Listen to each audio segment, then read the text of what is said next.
ವಿವಿಧ ಅಪರಾಧ ಕೃತ್ಯಗಳಲ್ಲಿ ಭಾಗಿಯಾಗಿರುವ ಆರೋಪದ ಮೇಲೆ ಉಡುಪಿ ಜಿಲ್ಲೆಯ ಹಿರಿಯಡ್ಕ ಪೊಲೀಸ್ ಠಾಣಾ ವ್ಯಾಪ್ತಿಯ ಸಂದೇಶ ಮತ್ತು ಸುಶಾಂತ್ ಹಾಗೂ ಪಡುಬಿದ್ರೆ ಪೊಲೀಸ್ ಠಾಣೆಯ ವ್ಯಾಪ್ತಿಯ ಜಬ್ಬರ್ ಹುಸೇನ್ ಎಂಬುವರ ವಿರುದ್ಧ ವಿಶೇಷ ಕಾರ್ಯಾಂಗ ದಂಡಾಧಿಕಾರಿಯವರು ಹಾಗೂ ಪೊಲೀಸ್ ಅಧೀಕ್ಷಕರು ಗಡೀಪಾರು ಆದೇಶ ಹೊರಡಿಸಿದ್ದಾರೆ.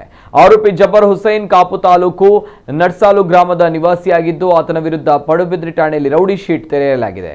ಈತನ ವಿರುದ್ಧ ಉಡುಪಿ, ಚಿಕ್ಕಮಗಳೂರು, ಉತ್ತರ ಕನ್ನಡ ಜಿಲ್ಲೆ ಹಾಗೂ ಮಂಗಳೂರು ನಗರದಲ್ಲಿ ಇದುವರೆಗೆ ಒಟ್ಟು 16 ಪ್ರಕರಣಗಳು ದಾಖಲಾಗಿರ್ತವೆ. ಆರೋಪಿ ಸಂದೇಶ ಉಡುಪಿಯ ಬೊಮ್ಮರಬೆಟ್ಟು ಹಾಗೂ ಗ್ರಾಮದ ಪುತ್ತಿಗೆ ನಿವಾಸಿಯಾಗಿದ್ದು ಆತನ ವಿರುದ್ಧ 5 ಪ್ರಕರಣ ದಾಖಲಾಗಿದೆ. ರೌಡಿ ಶೀಟರ್ ಕೂಡ ತೆರೆಯಲಾಗಿದ್ದು ಆರೋಪಿ ಸುಶಾಂತ್ ಹಿರಿಯಡ್ಕದ ಪಾಪುಜೆ ದರ್ಕಾಸು ನಿವಾಸಿಯಾಗಿದ್ದು ಆತನ ವಿರುದ್ಧ 3 ಪ್ರಕರಣಗಳು ದಾಖಲಾಗಿವೆ. ಜಬ್ಬರ್ ಹುಸೇನ್ ನನ್ನ ಹಾಸನ ಜಿಲ್ಲೆಯ ಪೆನ್ಷನ್ ಮೊಹಲ್ಲಾ ಠಾಣೆಗೆ ವ್ಯಾಪ್ತಿಗೆ, ಸಂದೇಶ್ ನನ್ನ ಶಿವಮೊಗ್ಗ ಜಿಲ್ಲೆಯ ತೀರ್ಥಹಳ್ಳಿ ಪೊಲೀಸ್ ಠಾಣಾ ವ್ಯಾಪ್ತಿಗೆ ಹಾಗೂ ಸುಶಾಂತ್ ನನ್ನ ಚಿಕ್ಕಮಗಳೂರು ಜಿಲ್ಲೆಯ ಶೃಂಗೇರಿ ಪೊಲೀಸ್ ಠಾಣಾ ವ್ಯಾಪ್ತಿಗೆ ಗಡೀಪಾರು ಮಾಡಲಾಗಿದೆ.